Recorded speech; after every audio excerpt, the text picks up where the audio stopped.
If you're a landlord, you're a multifamily investor, the only reason why you wouldn't watch today's show is because you're not interested in more cash flow, more appreciation, more tax savings. What am I talking about? We're going to dig in. Stay tuned.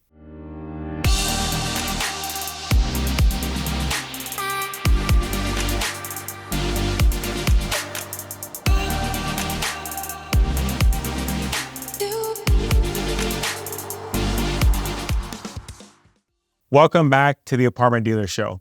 Today on the show, we're going to be discussing growth. And when we're discussing real estate investments and growth, then we're definitely discussing 1031 exchanges and the power it holds for your financial future. Quite honestly, there's no strategy that will accelerate your profits in an exponential way faster than a 1031 exchange. You have the ability to leverage the equity in a current property that you own or properties and increase your cash flow, increase your appreciation, and increase your tax savings. Now, I'll start out by saying, at times, investors say their goal is one thing, but their actions say another. And I'm not judging anyone or condemning anyone. This is simply an observation based on being involved in now hundreds of multifamily transactions, representing investors like you in the purchase and sale of multifamily properties. And of course, every investor has their own story.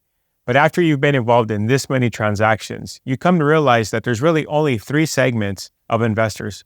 Maybe you'll see yourself in one of these segments. The first segment we'll call working investors. Many of you, like my wife and myself, are still engaged in careers or running a small business. Currently, your properties may supplement your income somewhat, but your real intention is that the cash flow from your properties will replace you as a working individual down the road. So any growth that you can realize in the coming years, growth in your cash flow, growth in your net income, appreciation and tax savings, will drastically change the trajectory of your financial future. Yet for many in this group, they buy a property, become too fond of the property or the tenants or both, and then they wake up 20 years later with the same property. A property that originally was supposed to serve as a stepping stone onto bigger and better things, but they never completed a 1031 exchange. And now they've only experienced a fraction of the growth in income they otherwise would have seen. The second segment of investors are those who right now, as you watch this video, your properties represent the vast majority of your income. So any growth, in other words, increase in your cash flow and portfolio size would directly enhance your lifestyle today. However, with the inception of rent control, many within this cohort have learned the hard way that they had been too passive with their rental increases. And sadly, for many, their income will not keep pace with inflation or the increased costs of maintenance and so forth over time. So let's address this. First, I think we have to agree on the premise that in order to be a successful investor, first, you have to increase your cash flow over time. Second, you want to build wealth over time as well. And finally, you want to land at a place of financial security. The final destination is financial security. So really, that's where we'll begin our discussion. We're going to agree that in order to be a successful investor in multifamily properties, again, we're looking to increase cash flow, build wealth, land at financial security. Now, in 2009, I had been a broker for a couple of years. And at that point, I was still renting. I was yet to buy any real estate of my own, let alone my own residence. Across the street from this residence that I was renting was a 4-unit property, a fourplex. The property, you could tell, was well-maintained and showed pride of ownership. And for whatever reason, I just became fond of that property. Now, daily, I'm going back and forth to the office, representing landlords like you in the purchase and sale of multifamily properties, and I began to catch the vision for myself. Maybe one day, somehow, this humble boy from Montebello, California, could own a piece of investment real estate of his own. Something like this property that I would see daily across the street. Well, by the end of 2009, not only had I purchased my own home, I had purchased a 3-unit property in Los Angeles. Now, this triplex was in disarray and it needed a lot of work. The front structure was uninhabitable and probably just needed major repairs. So my back was against the wall. But that's really where I cut my teeth on learning how to do capital improvements. Today, what we would call substantial improvements in light of rent control here locally. And so I revamped this property from the ground up. And by the end of that project, what I ended up with was rental rates that probably were 10 to 15% above and beyond what the local landlords were charging. And so that speaks to substantial improvements and vacating tenants. And that's a conversation for another day. You can peruse our videos on our channel. I speak much to substantial improvements, even share our own projects with you. But today we're focusing on the increase in equity for the 1031 exchange.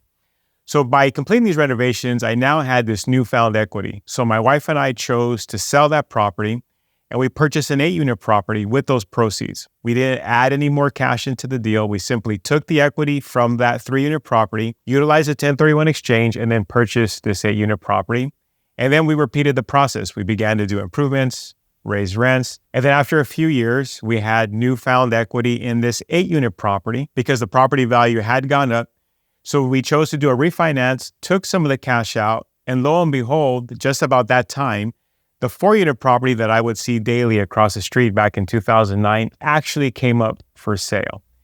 And so I took those funds, I purchased that 4-unit property, and it worked out. Now, I didn't buy that property on sentiment. It works well if you have a YouTube channel and you want to share a story.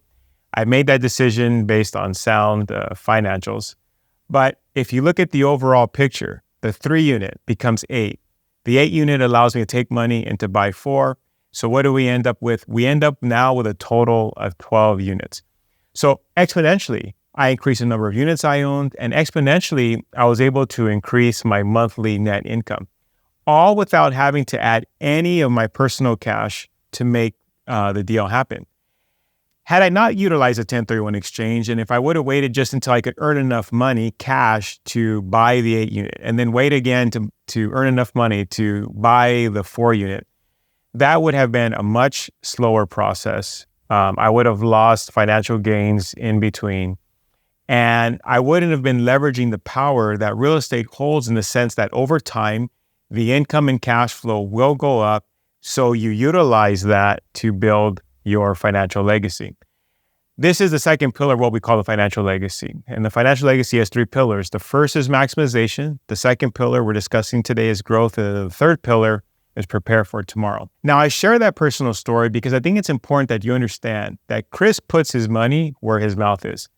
I have practical experience as an investor, and I'm not just a real estate broker telling everybody it's a great idea to own real estate, and yet I have no real life experience. Let's take a look at a couple of my clients who also utilize the power of a 1031 exchange. I had a client who came to me in 2020.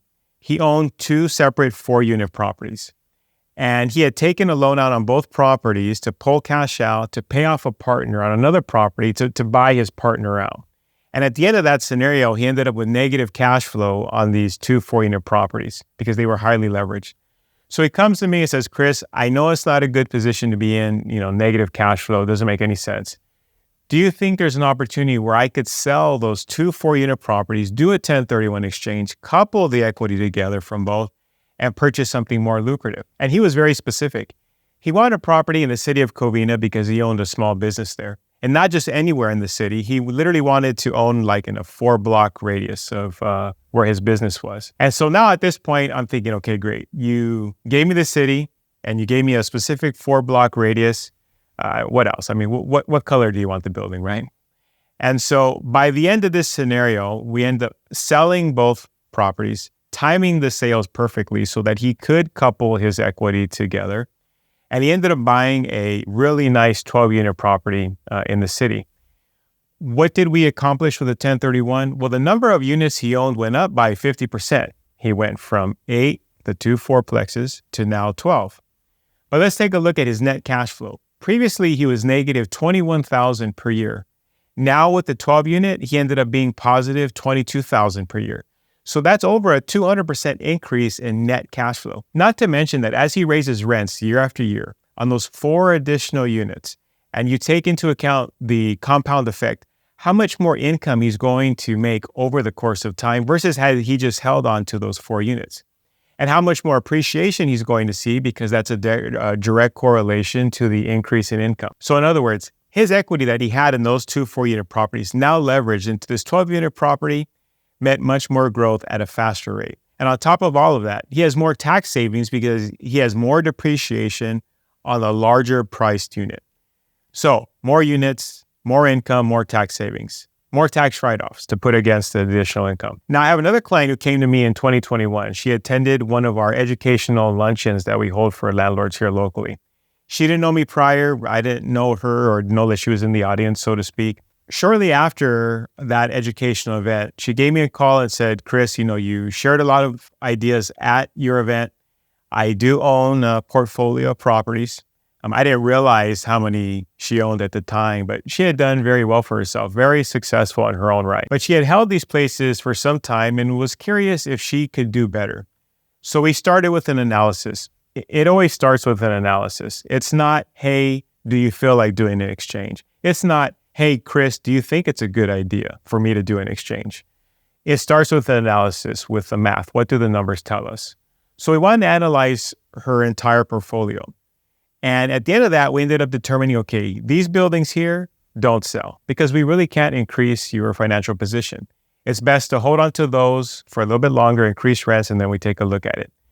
But these three over here, these ones you definitely should sell because there's an upside opportunity in income, appreciation, and so forth. Not to mention we could increase the unit mix, overall unit mix that she owned. So she ends up selling 3 of the buildings. We couple the equity together. She ends up buying a 6-unit building, a 19-unit building, an 8-unit building, and an additional 6-unit building. Now, there's many components of this of why she ended up in a better place. Let's focus on the unit mix previously that she had owned, 25 studios. Now she owns a studio that's comprised of primarily 2-bedroom units. 22 of the units are 22-bedroom units. In other words, the portfolio itself now has much more opportunity to grow on income because the overall bed count is more sizable. Second thing is if you look at her net income went from $130,000 to over $250,000. That's a 93% increase in net cash flow. Now, my client is probably like many of you. She had little debt on the properties as she had owed them for some time. So her tax basis was low as well. And so a lot of these preconceived notions that investors have where they basically take a 1031 exchange out of the equation because they feel like, look, how could I do better if I'm going to pay more in property taxes? If I'm going to have to take a more sizable loan, how could I be in a better financial position? But I understand how one could make that assumption. But what's left out of that is the fact that you're going to either own more units or own a portfolio that has a better bedroom count, or you're going to now own in an area that offers greater income. At least that's what our suggestions would be to our personal clients, how we help our personal clients. So we're not just talking about doing a 1031 exchange for the sake of doing a 1031 exchange, but we're only encouraging our clients to do so because we found that through an analysis, they could increase their portfolio size, they could increase their bedroom count, they could increase their net income or any combination of these. And obviously you're going to have huge tax savings automatically because you're moving up in price as well. So there's more depreciation to put against the income. And typically you're taking on more debt, so you're going to have more interest to write off against the income. And more debt is not a negative thing if, leveraged properly. Leveraging those monies to earn income for yourself and to put yourself into a better position overall is one of the main stays of real estate investing. So let's look at some simple math to see why this works 100% of the time. Let's say you had a 6-unit property and you increase the rent $75 per unit. That income then becomes an additional $450 per month or $5,400 per year. If we use GRM, gross rent multiplier, and we'll put a link here to help you figure out, how to calculate value based upon GRM. But if we're going to use GRM to calculate value, you've now increased the value of that 6-unit property by $70,000 because of the rental increases. Let's say though, you actually own a 10-unit property and you increase the rent $75 per unit. That's $750 more income per month, total of $9,000 annually. You've now increased the value of that building by $117,000, still following the same GRM approach. So let's say now that you had $1 million in equity, you could leave it in the 6-unit or you could move it to a 10-unit in a 1031 exchange. Do you see the difference in growth that you would see year over year? Is it better to hold the 6-unit or is it better to move on to the 10-unit? Now let's put this all together with respect to economies of scale. In my last video that you may have watched, I discussed that economies of scale are very important, growing. In light of all the pressures we have here politically and economically, economies of scale is going to win out. And we'll put a link here to that video. But the point is, when we're talking about today's video, economies of scale, and we're talking about the finances, the larger property, if done correctly, aside of the additional income, your equity is going to grow that much faster, exponentially over time. So let's draw this out a little further. Let's say we still have the 6-unit building versus the 10-unit property. Let's say that we purchased those properties at a 13 GRM initially when we bought the properties. Well, then if we look at the 6-unit property, our gross income is $115,000. The base rent of the units is $1,500. And as we raise rents, let's say we raise the rents only 3%, because unfortunately, some of you can only raise your rents 3%, if that. So we'll use 3% conservatively. On the 6-unit property, now the annual income has gone to $118,000. The 10-unit property has gone to $197,000.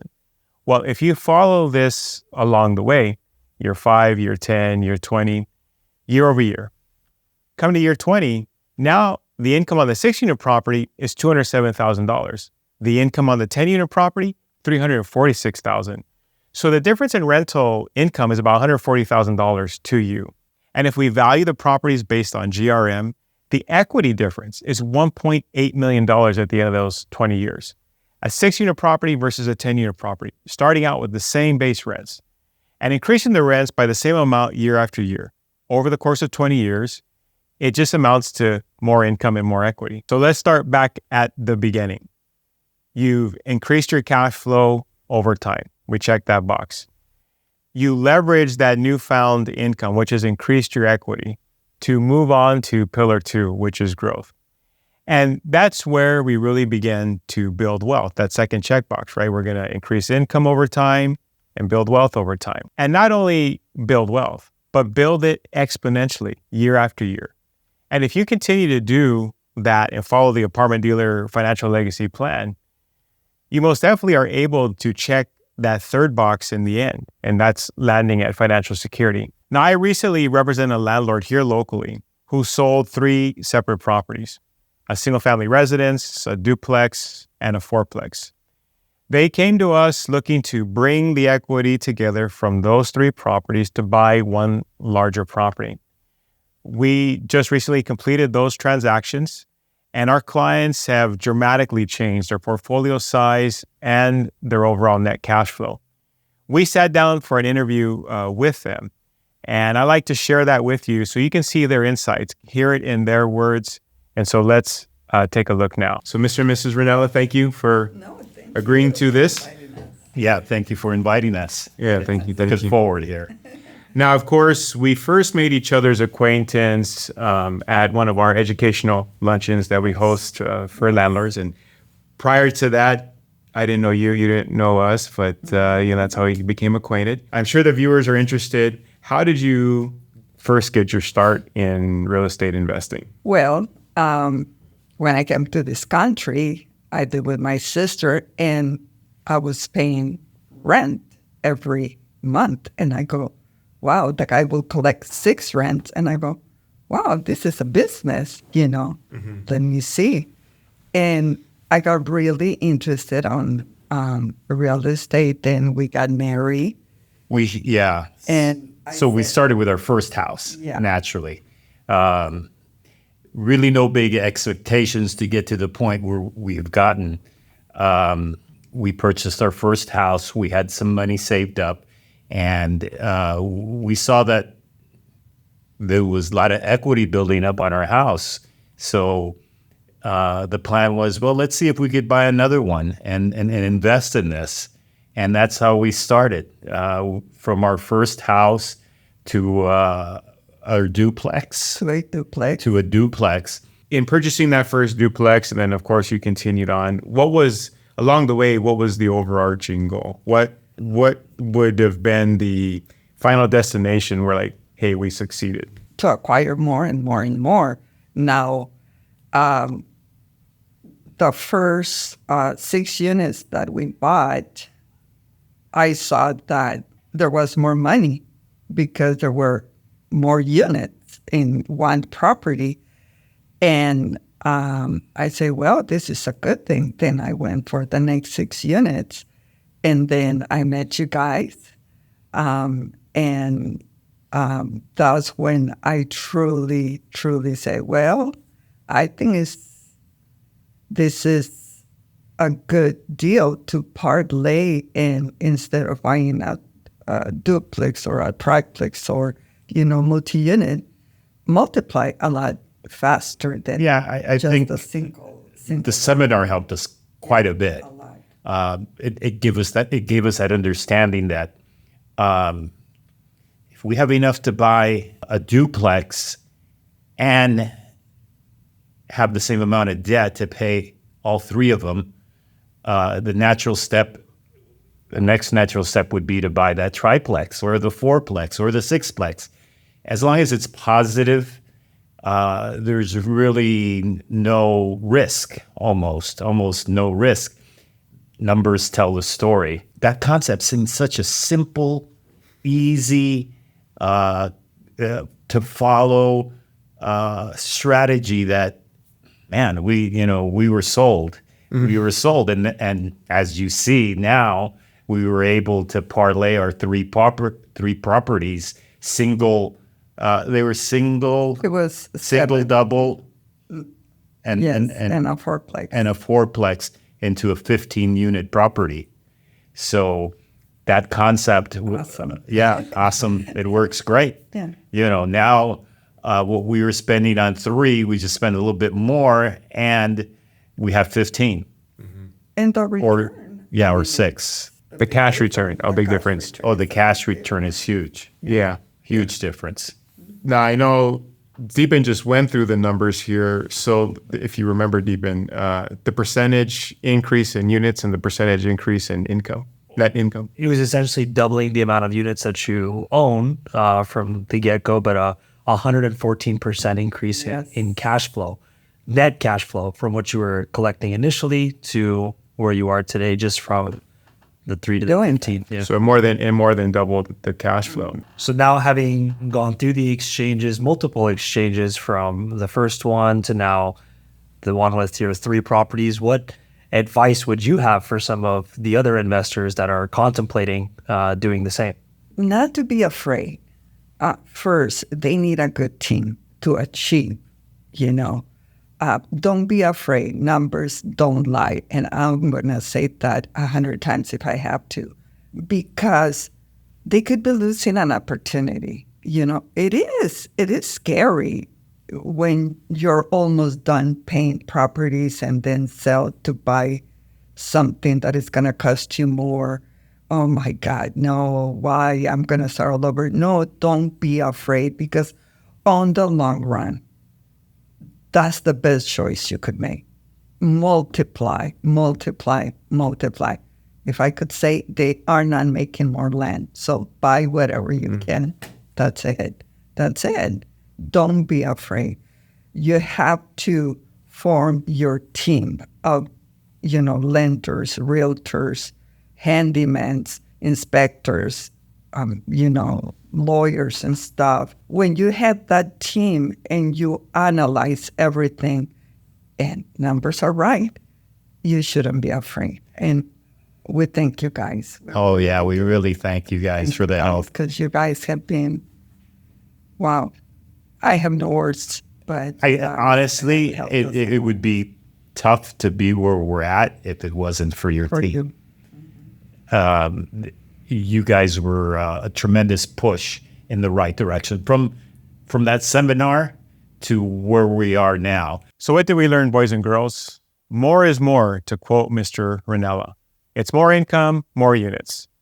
What the Ranellas are going to experience is that their equity that they previously had in those other 3 properties, now invested in a new larger property, is going to grow much faster over time as they raise rents. And for them, that changes things for them in terms of their retirement. It gives them that much more freedom that they were looking for. That was the overarching goal. You and I own multifamily properties, but it's a means to an end. You may own 123 Banana Street. I own 123 Apple Street. But the bottom line is we own these properties in order to achieve an overarching goal. For the Ranellas, it was financial peace of mind, financial freedom. It's all about the overarching goal.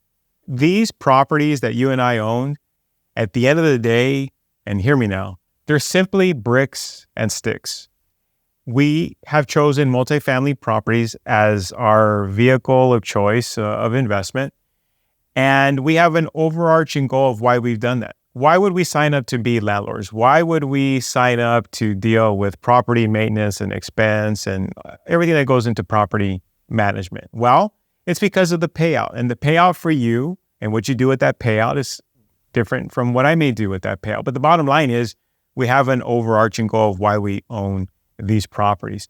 And I mention that so that you don't get fixated on one particular property. Even if you have a very nice property and you've done a lot of work to that property and you just enjoy the tenants, they're good to you, they pay on time, please don't have the preconceived notion that every other property is not like yours and no other tenants out there are like yours. If you're an investor who owns multiple locations, you know that you can replicate a nice property and good tenants in different locations, in different cities. I mean, I've done it personally. Of course, that speaks to your management style, but I bring that up because for many, that's why they avoid the 1031 exchange. They just will not believe, even amidst all the math that I just went through, and I will lay out the math for them, what it means to them personally, and show them the upside. They just can't move on from a particular property and just believe that another property could be as good. So I just share that with you. A word of caution. There are other properties out there that are better than yours. And there are other tenants out there that are just as good or if not better than yours. And you could be in a better financial position. So for what you have invested already, your money, your time, the risk involved, for that same investment, money, time, and your risk, you could place that into a new property, your same money, the amount of time you're managing, the risk involved of being a landlord, but the payout, the monthly net income, your appreciation over time, and the taxes the tax write-offs you're able to put against that income could change everything for you financially. I hope this was food for thought. I hope you found this video informative. Please share a comment below. Share some of your stories with us. You always hear me share my personal story or stories of my personal clients, but I'd be curious to hear your story as the viewers. Have you completed a 1031 exchange, or are you contemplating a 1031 exchange? What are some of the benefits that you have found having gone through this process? Or for those contemplating it and you can't quite get off of first base to go to second, what is it that you're anxious about? What are some of your concerns? Share that in the comments. I'm sure the community can help walk through this. Be sure to subscribe to our channel if you have not done so already. Be sure to peruse the videos that we have on our channel. There is hours and hours of content regarding investment strategy and a whole host of other topics, all geared towards helping landlords like you. I definitely would take a look, watch some of those videos. I believe it'll be very helpful to your investments. This is Kris German from The Apartment Dealer, wishing you positive cash flow, tenants who behave, and much protection from Uncle Sam. Till next time.